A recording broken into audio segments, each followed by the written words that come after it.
तो आज हम स्टार्ट करने जा रहे हैं क्लास 10th का चैप्टर नंबर 2 पॉलिनोमियल्स। इसकी क्विक रिवीजन करेंगे हम लोग, बस इसको मतलब 20-25 मिनट में इस चैप्टर को पूरा देखेंगे और बोर्ड पॉइंट ऑफ व्यू से कैसे कैसे क्वेश्चन आ सकते हैं इसमें, उन पे भी डिस्कस करेंगे। देखो, सबसे पहले अगर हम पॉलिनोमियल की बात करें तो पॉलिनोमियल होता क्या है, उसकी डिग्री या जीरोस क्या क्या होते हैं, मतलब एग्जांपल के साथ तुम्हें समझा भी दूंगा बेसिक की। मतलब वो जो 2.2 है, एक जो बची हुई एक्सरसाइज हमारी बची है पुरानी बुक के हिसाब से और नई बुक के हिसाब से 2.1, उसके अलावा भी कैसे कैसे क्वेश्चन आ सकते हैं वो हम देख सकते हैं कि मतलब बोर्ड में किस टाइप के क्वेश्चन बन सकते हैं तुम्हारे। ठीक है, तो सबसे पहले पॉलिनोमियल होता क्या है। पॉलिनोमियल की बात करें ना, तो पॉलिनोमियल एक ऐसी चीज होती है, मतलब एक ऐसी इक्वेशन मान सकते हैं उसमें, जिसमें हमारे पास एक वेरिएबल होता है। वेरिएबल जो हमारे अल्फाबेटिकल नंबर्स होते हैं ना, जैसे ए हो गया, बी हो गया, एक्स वाई वगैरह वगैरह, तो वेरिएबल हो सकते हैं उसमें। ठीक है, उसके अलावा इसमें क्या हो सकते हैं, कोफिशिएंट्स हो सकते हैं, कोफिशिएंट्स नंबर, या फिर ये दोनों एक साथ भी हो सकते हैं, बोथ। यानी कि क्या, वेरिएबल हो सकता है, कोफिशिएंट हो सकता है, बस कंडीशन क्या है एक इसकी, कि जो इनकी पावर है ना, यहाँ पे एक ब्रैकेट में मैं लिख रहा हूँ, जो पावर है वो होल नंबर होनी चाहिए। इसके अलावा अगर कुछ भी होता है होल नंबर, तो हम उसको पोलिनोमियल नहीं बोलते। आई बात समझ में? देखो, वेरिएबल होता है, कोफिशिएंट होता है, या दोनों साथ में भी होते हैं, तो हमारा पोलिनोमियल बन जाता है। लेकिन जो उसकी पावर देखनी पड़ेगी ना, तब तक हम उसको पोलिनोमियल नहीं बोलेंगे अगर उसकी पावर होल नंबर में नहीं है। फॉर एग्जांपल देके देखते हैं। देखो, जैसे मान लो ये है हमारे पास एक 2x, इसमें कोफिशिएंट वेरिएबल दोनों है। ठीक है, और इसकी पावर की बात करें तो कोई पावर नहीं है, यानी कि पावर लगी हुई है 1, इस तरीके से। ठीक है, तो 1 क्या है, 1 एक होल नंबर है। ठीक है, तो ये एक पोलिनोमियल है। सिर्फ कभी कभी ऐसा लिखा होता है ए बी प्लस सी, ये भी पोलिनोमियल है, पावर 1 1 है इनकी। ठीक है, या सिर्फ ए बी भी लगा होगा तो भी पोलिनोमियल है। क्लियर है, पोलिनोमियल तो वही होता है। अच्छा, पावर देखो कैसे पता चले कि, अब देखो कई ऐसे वेरिएबल आते हैं, फॉर एग्जांपल ये वाला आ गया 1/x², तो क्या ये वाला जो पोलिनोमियल है, मतलब पहली बात तो ये जो भी है, क्या ये पोलिनोमियल है? तो अगर देखो x² की पावर नीचे हम इसको ऊपर लेके आएंगे तो ये बन जाएगा हमारे पास x की पावर -2। अच्छा, -2 होल नंबर नहीं होता। होल नंबर कहाँ से शुरू होते हैं? वो होते हैं 0 1 2 3 से आगे आगे, नेगेटिव तो इस तरफ आता है। ठीक है, तो पोलिनोमियल वही होता है जिसमें जो पावर होती है ना, वो होल नंबर में हो। जीरो भी हो सकता है, इसमें जीरो इंक्लूड हो सकता है। ठीक है, अच्छा, एक इसका एक बेसिक क्वेश्चन अगर बोर्ड में आ सकता है कभी एमसीक्यू में, तो degree of a constant polynomial और जीरो पोलिनोमियल। देखो, कांस्टेंट पोलिनोमियल की डिग्री होती है 0, ध्यान से समझना।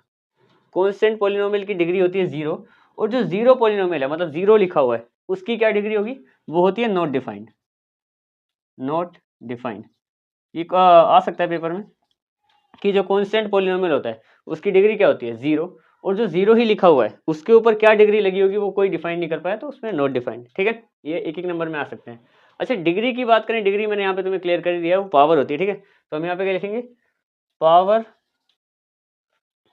On variable. वेरिएबल के ऊपर जो पावर लगी होती है ना, उसको हम लोग बोलते हैं इन द पोलिनोमियल। भी लिख लो, in the polynomial.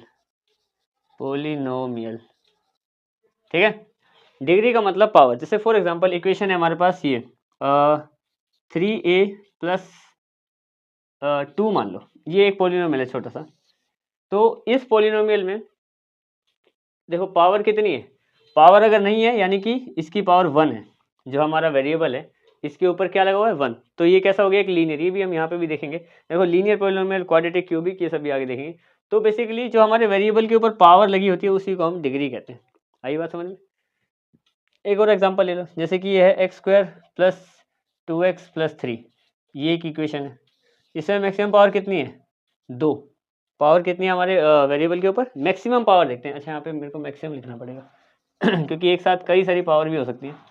Maximum power जो सबसे बड़ी होगी, जैसे मान लो x की पावर 10 प्लस x की पावर 4 प्लस x की पावर 3 और 1, ऐसे करके 4 लिखा हुआ है, तो हम सबसे बड़ी वाली को देखेंगे, इसकी डिग्री बोलेंगे 10, क्योंकि x की पावर 10 सबसे बड़ी है।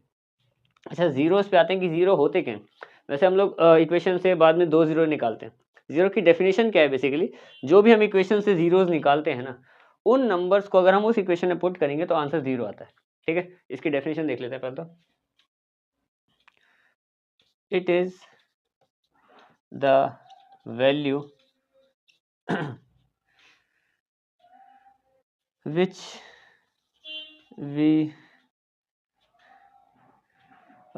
we put in equation, then it becomes 0, ये डेफिनेशन है। जैसे फॉर एग्जांपल मान लेते हैं लोग इक्वेशन है ये, या फिर यही वाली इक्वेशन मान लो, ये हमारे पास 3a + 2।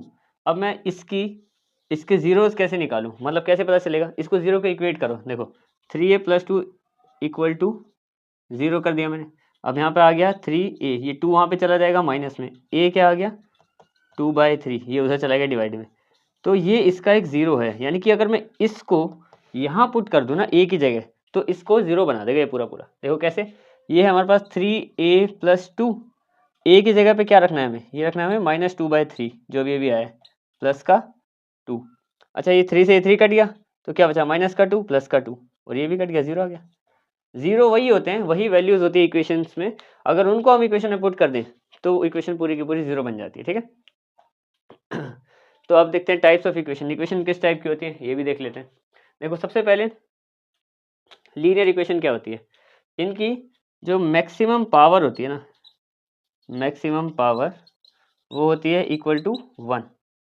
ठीक है, ऐसी सिमिलर टू इनकी होती है 2 और ऐसी 3। क्यूबिक इक्वेशन कैसी होती है, देखो क्यूबिक इक्वेशन का अगर मैं एग्जांपल लूँ तो वो कैसी दिखती है, वो हमें दिखेगी कुछ इस टाइप की, जैसे कि 3x³ + 2x² + 3 for example. Maximum power देखनी है हमें, 3 है तो वो क्यूबिक इक्वेशन है। अच्छा इसके अलावा ग्राफ्स भी आ जाते हैं काफ़ी ज़्यादा, ग्राफ्स का भी तुम्हें थोड़ा पता होना चाहिए। ठीक है, यही समझा देता हूँ मैं तुम्हें। तो टाइप्स ऑफ इक्वेशन के साथ साथ इन्हीं इक्वेशंस के ग्राफ कैसे कैसे बनते हैं ये भी समझ लेते हैं। देखो सबसे पहले तो जीरोस, डिग्री और पोलिनोमियल वगैरह हम समझे। अब यहाँ पे आप ग्राफ की बात करें ना, तो जैसे मान लो ये हमारे पास ग्राफ है, ये अगर मेरे को इसमें एक लीनियर पोलिनोमियल बताना है, ध्यान से समझना, लीनियर पोलिनोमियल बताना है ना, एक्सिस होता है हमें पता है, ये एक्स एक्सिस है, ये एक्स डैश है, ये वाई है और ये वाई डैश है। तो लीनियर पोलिनोमियल क्या होता है, एक सीधी लाइन। ठीक है, चाहे फिर वो मान लो इसी ग्राफ में ऐसे आ रही है, सीधी लाइन होती है ना, वो लीनियर पोलिनोमियल को रिप्रेजेंट करती है, स्ट्रेट लाइन। ठीक है, क्वाड्रेटिक की बात करें तो मान लो यही एक हमारे पास ग्राफ है इस तरीके से। ठीक है, अब या तो कुछ ऐसे पैराबोला बना होगा, इसको इस शेप को पैराबोला बोलते हैं, इसको तो स्ट्रेट लाइन बोलते हैं। अगर ऐसा उसमें आ गया क्या बोलते हैं, लीनियर पोलिनोमियल का ग्राफ किस तरीके का होता है, ऑप्शन दे दिए कई सारे, तो तुम स्ट्रेट लाइन पे टिक लगाओगे, यहाँ पे क्या लिखोगे इसकी जगह, स्ट्रेट लाइन, स्ट्रेट लाइन, ये तुम लोग लिख दोगे। ठीक है, और अगर इसमें आ गया तो इसको लिखोगे पैराबोला, पैराबोला। ठीक है, और एक ऐसा होता है जैसे कि ये ग्राफ है, इसमें ऐसे बन सकता है, एक ही साइड, मतलब एक तरीके से यू है, यू को उल्टा कर दो चाहे सीधा कर दो, ये हो सकता है। ठीक है, ये इस टाइप का हो सकता है। तो पैराबोला जो बनता है वो क्वाड्रेटिक इक्वेशन के लिए बनता है। बेसिकली ये एक्स एक्सिस को 2 बार टच करते हुए, मतलब देखो 2 बार टच करें, अगर इस शेप को देखा जाए तो इसके लिए पॉसिबल है एक्स एक्सिस को 2 बार टच करना, पॉसिबल है। ये यहाँ पे देखो 2 बार टच कर रहा है, या फिर क्वेश्चन के हिसाब से क्या पता वाई में पूछ लिया जाए। ठीक है, और देखो क्यूबिक की बात करें, इस पर थोड़ा सा देखो आराम से थोड़ा और चर्चा कर लेते हैं।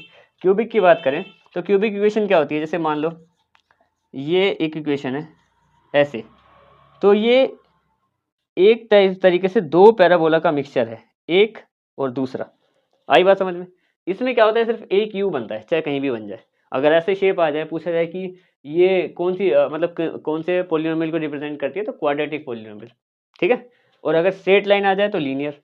इसकी बात करें तो ये भाई दो, देखो एक पैराबोला, दूसरा तीसरा, 3 जगह पे, यानी कि क्यूबिक पोलिनोमियल। ठीक है, ऐसी अगर मैं इसको 4 जगह से कर दूं, 1 2 3 4, 1 2 3 4, 4 जगह पे टच कर रहा है। 4 जगह पे टच करने का इसका मतलब ये है कि ऐसा पोलिनोमियल है जिसमें जो भी उसका वेरिएबल है उसकी पावर 4 है। आई बात समझ में। ठीक है, इसके अलावा देखो एक और चीज हम क्या समझेंगे, इसके अलावा हम क्या समझेंगे अभी, जैसे हमने यहाँ पे देखा कि ये स्ट्रेट लाइन बनाता है। ठीक है, ये पैराबोला बनाता है किसी भी तरीके से ऊपर या नीचे।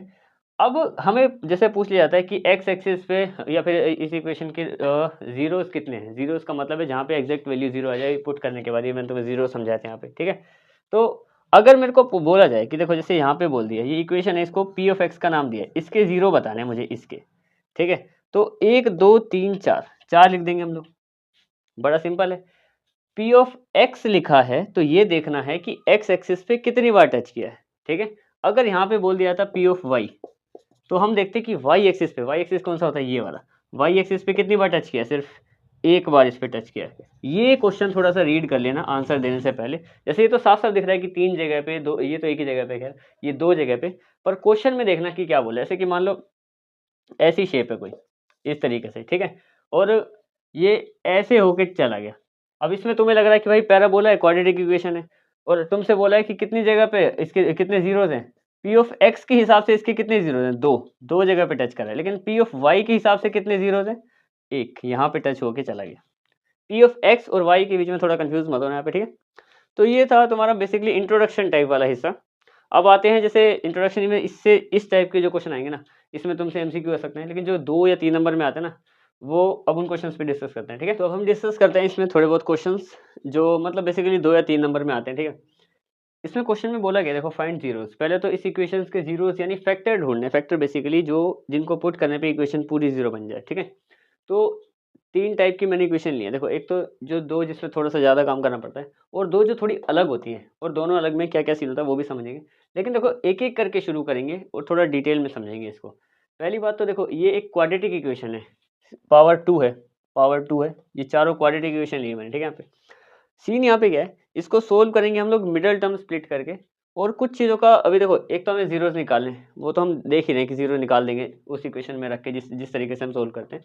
लेकिन एक और बोला है कि relation between zeros and coefficient. अब ये क्या होता है, ये भी यही समझ लेते हैं साथ में, क्योंकि यहाँ पे वैल्यू पुट करनी पड़ेगी। देखो होता क्या है, जो हमारे 2 फैक्टर आते हैं हमेशा, ठीक है, एक को अल्फा मानते हैं, दूसरे को बीटा मानते हैं, ठीक है।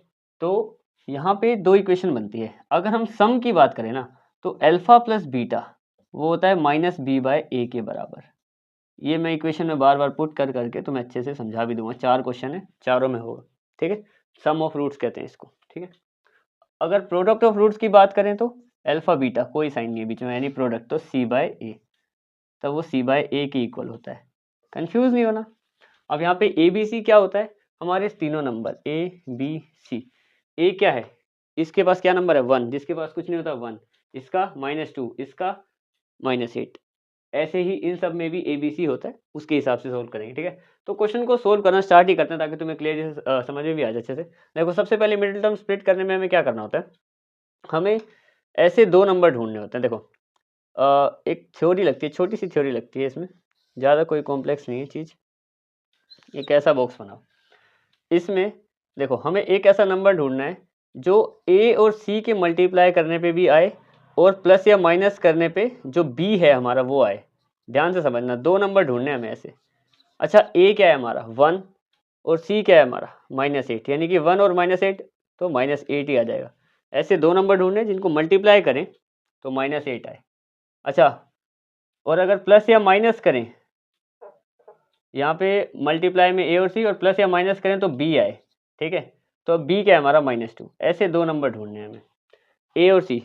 देखो यहाँ पे मैं बता भी दूँ, मल्टीप्लाई करने पे ए सी, जैसे ए सी इन दोनों को मल्टीप्लाई करने पे मेरे पास 8 है, तो उन दोनों नंबर को मल्टीप्लाई करने पे भी 8 आना चाहिए, ठीक है। और प्लस या माइनस करूँ, जब भी मैं प्लस या माइनस करूँ ना, तो वो बी ही रहे, जैसा मेरे पास बी है ये -2। ये तो हमने क्लास 8 में भी पढ़ा होगा, ठीक है। अच्छा, वो 2 नंबर के बारे में अगर हम सोचें तो 4 और 2 हो सकता है, 4 2 8 होता है, 4 और 2, ठीक है। अब देखो अगर यहाँ पे 4, अभी साइन माइनस का भी है और 2 पे रहेगा, तो हमें इनको माइनस करना पड़ेगा। तो बड़े वाले पे, इसको मैं 4 वाले को मैं माइनस बना रहा हूँ, ठीक है। इससे क्या होगा, ये मल्टीप्लाई करने पे -8 रहेगा, क्योंकि दोनों में से एक के पास माइनस है, और प्लस या माइनस करेंगे तो भी माइनस का ही 2 आएगा, क्योंकि 4 बड़ा है तो निशान बड़े वाले का रह जाएगा हमेशा, ठीक है। तो ये वो 2 नंबर हैं, तो इसको सोल्व करो। x², और इसको तुम आगे पीछे कैसे भी लिख सकते हो, आंसर सेम ही आता है हर बार, ठीक है। तो ये हो जाएगा हमारे पास माइनस का 4x, और ये प्लस का 2 दूसरा नंबर है, तो प्लस का 2x माइनस का 8।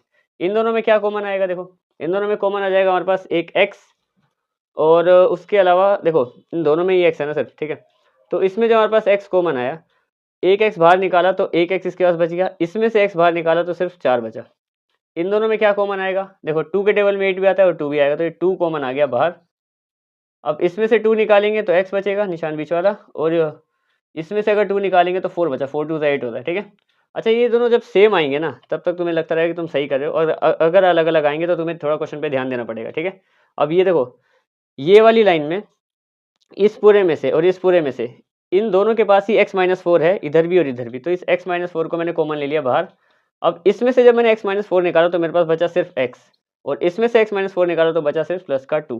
ठीक है, तो दो इसके फैक्टर बने, इनको 0 के इक्वेट करेंगे ताकि हमें जीरोज मिल जाए, अल्फा बीटा मिले। तो ये हो जाएगा x माइनस 4 इक्वल टू 0 और x आ गया प्लस का 4 उधर जाके, तो अल्फा जो है हमारा वो है 4, 4 आ गया। बीटा निकालते हैं, तो यहाँ पे हमारे पास x प्लस 2, यानी कि ये बनेगा हमारे पास x प्लस 2 इक्वल टू 0, ये आ गया x इक्वल टू माइनस 2। ठीक है, तो बीटा आ गया हमारे पास माइनस का 2, ये हो गया।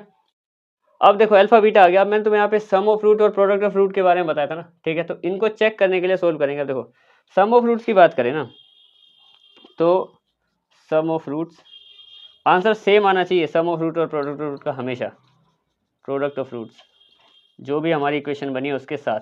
ठीक है, सम ऑफ रूट की बात करें तो अल्फा प्लस बीटा वो होता है माइनस बी बाई ए के। ठीक है, अब देखो अल्फा प्लस बीटा कितना है, ये 4 है, प्लस बीटा कितना है माइनस का 2, माइनस का निशान, बी कितना है, बी है हमारे पास माइनस का 2, और ए कितना है, ए है 1। सारी वैल्यू पुट करी मैंने यहाँ पे। अच्छा देखो ये 4 है, प्लस माइनस माइनस होता है, तो यहाँ पे आ जाएगा 2, प्लस का 4 बड़ा है उसका निशान रहेगा, इस माइनस से माइनस कट गया तो यहाँ पे भी बचा 2, सेम आएगा तभी सही होंगे क्वेश्चन। ठीक है, दूसरा प्रोडक्ट ऑफ रूट का फॉर्मूला क्या है, alpha beta equal to c by a. ठीक है, अब देखो अल्फा बीटा क्या है हमारे पास 4 मल्टीप्लाई बीटा क्या है माइनस का 2 इक्वल टू सी कितना है हमारे पास माइनस का 8 बाय 1। इन दोनों को मल्टीप्लाई करेंगे तो माइनस का 8 आ जाएगा, इसको डिवाइड करेंगे तो भी माइनस का 8 ही रहेगा, तो ये भी सेम आ गया। इस तरीके से पूरा एक क्वेश्चन सोल्व होता है इसमें। ठीक है, सेम यही चीज़ हम यहाँ पे एक्स स्क्वायर वाली टर्म जो कि पहले लिखी हुई है, फिर लिखते हैं हम लोग जिसके साथ x लगा हुआ है, यानी कि 7x को आगे कर दो तभी इसके सही आंसर भी आएंगे, और बाद में कोफिशिएंट ये 3 हो गया। अब इसको सोल्व करो इसी तरीके से, तो a और c का मल्टीपल क्या बनेगा, इन दोनों को मल्टीप्लाई करने पे 6 3 18, और एक में माइनस है तो माइनस का 18। ठीक है, और b कितना है हमारा माइनस का 7, यानी ऐसे दो नंबर ढूंढने हैं जिनको हम मल्टीप्लाई करें तो माइनस का 18 आ जाए और प्लस या माइनस करें तो 7 ही रहे। ठीक है, अब ऐसे दो नंबर कौन से बनेंगे हमारे पास, 9 और 2 बन जाएंगे, 9 2 18 और 9 माइनस 2 7। ठीक है, अब साइन रखना है हमें माइनस का इसमें भी ना, तो 9 पे माइनस लगा रहा हूँ मैं यहाँ पे, इससे क्या होगा एक माइनस की वजह से ऊपर माइनस रहेगा मल्टीप्लाई के टाइम पे, और इस बड़े वाले के पास माइनस होने की वजह से 7 के पास माइनस चला जाएगा प्लस या माइनस के टाइम पे। ठीक है, तो इनको रखो इसी में, 6x square minus 9x plus 2x minus 3, इन दोनों में क्या कॉमन है, देखो ये दोनों 3 के टेबल में आते हैं। ठीक है, तो यहाँ से मैं 3 कॉमन ले रहा हूँ, और एक बार x तो इन दोनों में है।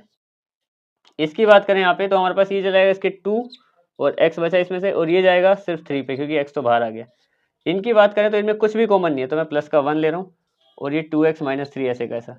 अब देखो ये फिर से सेम है ना, मैंने कहा था जब भी यहाँ पे सेम रहेंगे तभी हम सही करें क्वेश्चन को। ठीक है, तो देखो इस पूरे में से, अब इस पूरी लाइन में और इस पूरी लाइन में 2x माइनस 3 कॉमन है, ये जब इसमें से मैंने लिया तो बचा मेरे पास 3x, और जब यहाँ से करा तो प्लस का 1, तो दो इक्वेशन बन गई, इसी से अल्फा बीटा भी निकल जाएंगे। तो यहाँ पे आएगा 0 के इक्वेट करेंगे इसको, 2x माइनस 3 इक्वल टू 0 और 2x इक्वल टू प्लस का 3 वहाँ जाके, और ये हो जाएगा 3/2। ये हमारे पास x है जो हमारा अल्फा आ गया। बीटा निकालते हैं, तो 3 equal to 3 plus 1 equal to 0 हो गया, 3x 1 उधर जाके माइनस का 1 और x उधर जाके माइनस का 1/3, तो बीटा आ गया हमारे पास ये। अब सेम काम होगा यहाँ पे, देखो सम ऑफ रूट और प्रोडक्ट ऑफ रूट चेक करने में। ठीक है, तो सम ऑफ रूट्स जो कि होता है हमारे पास alpha plus beta equal to minus का b बाई ए। अल्फा क्या है हमारे पास 3/2, बीटा क्या है हमारे पास, ये है माइनस का 1/3। ठीक है, इक्वल टू, इसको भी देखते हैं यहाँ पे, ये है माइनस का b क्या है हमारे पास, इसमें b है 7, वो भी माइनस का 7।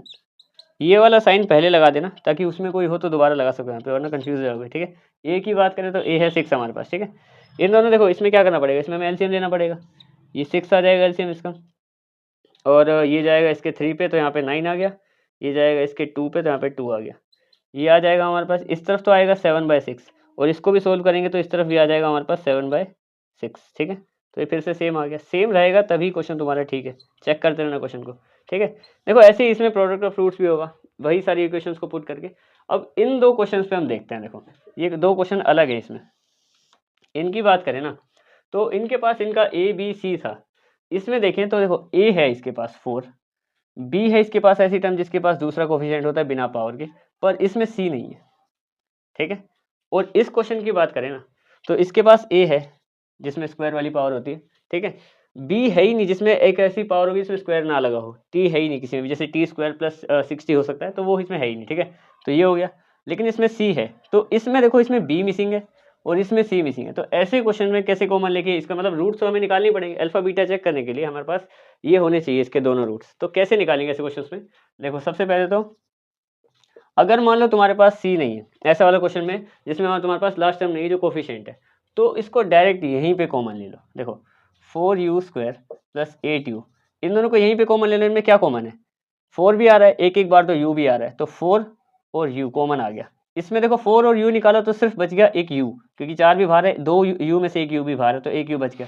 इनमें क्या कॉमन है, देखो u तो बाहर है ही और ये इसके 2 पे आता है, तो ये इन्हीं को यहीं पे तुम 0 के इक्वेट कर दो। 4u इक्वल टू 0, ठीक है, और u इक्वल टू 0 बाय 4, यानी कि u इक्वल टू 0 आ गया, तो एक अल्फा तुम्हारा आ गया। बीटा की बात करें तो u प्लस 2 इक्वल टू 0 और u इक्वल टू माइनस का 2, तो ये तुम्हारा बीटा आ गया। इसमें बाकी तुम वही सम ऑफ रूट और प्रोडक्ट ऑफ रूट लगा के चेक कर सकते हो, ठीक है। सी वाली बात करें ना, देखो इसमें क्या है कि डायरेक्ट तुम्हें कॉमन, जैसे इसमें तुमने क्या किया था, इसमें कॉमन लिया था ना, इसमें रूट मतलब रूट में ही निकाल देना है, और रूट में तो तुम्हारे पास हमेशा दो वैल्यू आती हैं, पॉजिटिव नेगेटिव, उससे तुम अल्फा बीटा निकाल सकते हो। देखो करना क्या है, ये और सिंपल है, ये इससे भी सिंपल है, यहाँ पे मैं लिख देता हूँ। देखो ऐसे में कॉमन ले लेना है तुम्हें क्वेश्चन में। इसमें देखो क्या करना है, टी स्क्वायर इक्वल टू 15, इसमें देखो जैसे टी स्क्वायर माइनस 15 है ना, इसको तुम्हें इक्वेट कर देना है। बस इन क्वेश्चन को करने का तरीका है, इक्वेट कर दिया तुमने 0 के, ठीक है। ये कर देना है कैसे, इसको 0 इक्वल टू 0 लिखो, टी स्क्वायर ये 15 को उधर भेज दो, ये 15 चला गया प्लस का वहाँ पे, अच्छा स्क्वायर को उधर भेज दो, तो ये चल बना दिया इसने रूट। अब रूट हमेशा दो पावर में रहता है, पॉजिटिव नेगेटिव, तो अल्फा आ गया प्लस का रूट 15 और बीटा आ गया माइनस का रूट 15। बाकी आगे काम तुम्हें यही करना है, वो दोनों चेक करने वाला, सही करोगे तो आंसर सेम ही आएगा, ठीक है। तो ये 4 तरीके के क्वेश्चन थे। एक तो ऐसा जिसमें सिंपल क्वाड्रेटिक इक्वेशन दी है जिसको हमने पूरा सोल्व किया, ठीक है। एक ऐसा जिसमें क्वाड्रेटिक इक्वेशन दी है, बस थोड़ा सा आगे पीछे करना पड़ेगा, क्योंकि हमें इस इक्वेशन के हिसाब से, इसके स्टैंडर्ड फॉर्म के हिसाब से रख के ही सोल्व करते हैं। फिर ऐसे क्वेश्चन थे दो, एक में हमारे पास कोफिशिएंट टर्म नहीं दी और एक में हमारे पास जो बी वाली टर्म है वो नहीं दी। अगर ये नहीं दिया तो सिर्फ कॉमन ले लो, जिसमें लास्ट वाला नंबर ना हो तो डायरेक्ट कॉमन ले सकते हैं। और एक ऐसा जिसमें मान लो हमारे पास बी नहीं है ना, तो उसको 0 के इक्वेट कर सकते हो, तब भी अल्फा बीटा आ जाएंगे, और चेक करने के बाद ये सेम ही आएंगे, ठीक है। अब आगे बढ़ते हैं, तो हम देखते हैं रिलेशन बिटवीन जीरोज वाले क्वेश्चन, ठीक है। ये क्वेश्चन आ सकते हैं बोर्ड में, देखो कोई पता नहीं होता, कैसे भी क्वेश्चन आ जाते हैं, ठीक है। तो एक मतलब होते आसान है ये दोनों टाइप के क्वेश्चन, पर अलग हैं। जो तुमने मतलब बुक वाले क्वेश्चंस पढ़े हैं उनसे तो काफ़ी अलग हैं, ठीक है। इनमें क्या बताना है, इसमें रिलेशन बिटवीन जो जीरोज है ना, उसमें तुम्हें बस दो चीज़ें याद रखनी है। इस टाइप के अगर क्वेश्चन आ गए अल्फा बीटा वाले, सब जगह अल्फा बीटा लिखा हुआ है देखो यहाँ पे, तो इसी टाइप के क्वेश्चन है इसमें, मतलब क्वाड्रेटिक इक्वेशन सीधा नहीं दी हुई है। ये याद रखना बस कि अल्फा प्लस बीटा यानी सम ऑफ रूट्स क्या होता है, माइनस का बी बाय ए, ठीक है। Alpha beta product of roots क्या होता है, सी बाय ए, ये याद रखना है तुम्हें बस, ठीक है, इन टाइप के क्वेश्चन को करने के लिए। अब देखो जैसे तुम्हें पता कैसे चलेगा कि यार इनमें करना क्या है, इनको सोल्व किस तरीके से करना है। देखो सबसे पहले इन चीज़ों में तुम्हें इसको थोड़ा इस तरीके से शो करना है, इनसे ये बनाना है कि ये वाले फॉर्मूले लग जाएं, अल्फा प्लस बीटा या अल्फा बीटा कुछ साथ साथ आ जाएं, तो ये वाले फॉर्मूले लग जाएं, तो जो आगे हम उनको सोल्व कर सकें, ठीक है। अब देखो ये वाला क्वेश्चन है, जैसे मान लो alpha square plus beta square, अब ऐसे जो फॉर्मूला है ए प्लस बी का होल स्क्वायर वाला, देखो ये तुमने पढ़ा होगा कि ए प्लस बी का होल स्क्वायर क्या होता है, वो होता है a square plus b square plus 2ab, ठीक है। अब ध्यान से समझो, अगर ये a square plus b square यहाँ पे है, अगर मैं इस 2ab को वहाँ ले जाऊँ तो ये हो जाएगा इधर से 2ab हट के यहाँ पे माइनस का 2ab, बनी बात की नहीं बनी।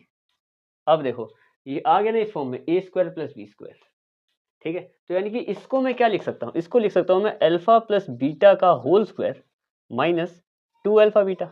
देखो यही दोनों लिखे मैंने यहाँ पे चीज़ें, ये माइनस में गया था वहाँ पे, आई बात समझ में। अब मैं इसमें इनकी वैल्यू पुट नहीं कर सकता। देखो ये है अल्फा प्लस बीटा का स्क्वायर, यानी अल्फा प्लस बीटा क्या होता है, माइनस बी बाय ए का होल स्क्वायर, और ये क्या है 2 अल्फा बीटा क्या होता है 2c। समझे बात की नहीं समझे, इनका स्क्वायर ओपन भी कर लेंगे तो ये हमारे पास कितना बन जाएगा, ये बन जाएगा 2c बाय ए। बाकी एलसीएम निकाल के कर लेना तुम। देखो इसमें तुम्हें इसको सिंप्लीफाई करना, मैं तुम्हें इतना बता रहा हूँ बस, ज़्यादा हर एक को मैं तुम्हें बिल्कुल आंसर नहीं बता के दूंगा, बस तुम ये समझो कि ये इंपॉर्टेंट था, ये हिस्सा, इससे ये तुम्हें पता होना चाहिए, इसमें वो प्लस वाली आइडेंटिटी लगती है। इसकी बात करें, इसमें क्या करना है, इसमें तो सीधा एलसीएम लेना है। अल्फा और बीटा का एलसीएम क्या होगा, अल्फा बीटा ही आ जाएगा। इसको जब इससे डिवाइड करेंगे तो बीटा बचा, यहाँ पे बीटा रह गया। इसको जब इससे डिवाइड करेंगे अल्फा बचा, तो अल्फा को 1 से करेंगे तो अल्फा रह गया। तो ये हो गया beta plus alpha by alpha beta. अब देखो बीटा प्लस अल्फा यानी अल्फा प्लस बीटा क्या होता है, माइनस का बी बाय ए। ये क्या होता है सी बाय ए। इस ए से ए कट गया, कुल मिला के माइनस का बी बाय सी। बस ऐसे ही आंसर निकालना, इसमें भी तुम्हें बस ये सब सोल्व कर देना, इसका स्क्वायर कर देना, बाकी जो एलसीएम वगैरह हो जाए वो सब कुछ कर देना। ये तो इतने से ही हो गए, इसलिए मैंने यहाँ पे करा दिया, ठीक है। इसकी बात करें, इसमें भी वही एलसीएम निकालना है। इसका क्या आएगा, बीटा अल्फा आ जाएगा। जब इसको इससे डिवाइड करेंगे, बीटा से बीटा गया, ये हो जाएगा अल्फा का स्क्वायर। इससे क्या हो जाएगा, बीटा का स्क्वायर। अब हमने अभी भी देखा था कि अल्फा का स्क्वायर प्लस बीटा का स्क्वायर किसके बराबर होता है, इसके बराबर होता है। यानी कि मैं इसको लिख सकता हूँ अल्फा प्लस बीटा का whole square minus 2 alpha beta. एक तरीके से इसको फॉर्मूला ही मान के याद रख लेना, इस हिस्से को, ये काम आ जाएगा तुम्हें, वरना तो ये मैंने बता ही दिया कि कहाँ से आया ये, ठीक है। तो देखो ये ऊपर आ गया, ये इसमें नीचे आ गया, बीटा अल्फा या फिर अल्फा बीटा, एक ही बात है, ठीक है। इससे इसको कट मत कर देना, बीच में साइन होता है तो ऊपर कभी भी ऊपर नीचे कट नहीं करना, ठीक है। बीच में माइनस का साइन है, यहाँ पे माइनस या प्लस हो बीच में तो ऊपर नीचे डायरेक्ट कट नहीं करना। अब इसकी वैल्यू रख दो, देखो मान लो यहाँ पे क्या आएगी इसकी वैल्यू, ये आ जाएगा माइनस का बी बाय ए का whole square minus 2 c by a divided by 2 c by a, ठीक है। हाँ प्लस का है ना, डिवाइडेड बाय 2 नहीं आएगा, 2 तो इसमें था, सी बाय ए। बस बाकी उनको आगे सोल्व कर देना, मतलब बेसिकली ये बता रहा हूँ मैं यहाँ पे कि इनको करना किस तरीके से होता है। ये तो मैंने लास्ट तक करा दिया ये वाला, इसको भी तुम कर सकते हो, वैल्यू पुट कर देना यहाँ पे। ये चलो करा ही दूंगा, एक करा दूंगा, टेंशन मतलब। और ये भी ऐसे ही छोटे छोटे क्वेश्चन है। इसमें क्या करना है, देखो जैसे इक्वेशन दे रखी है कि की वैल्यू बतानी है, और बोला है कि अल्फा प्लस बीटा क्या है भाई, 3 के बराबर दे रखा है पहली। तो इक्वेशन को वो क्वाड्रेटिक मेथड या फिर मिडिल टर्म को स्प्लिट करना वो लगाओ ही मत, सोल्व करो सीधा।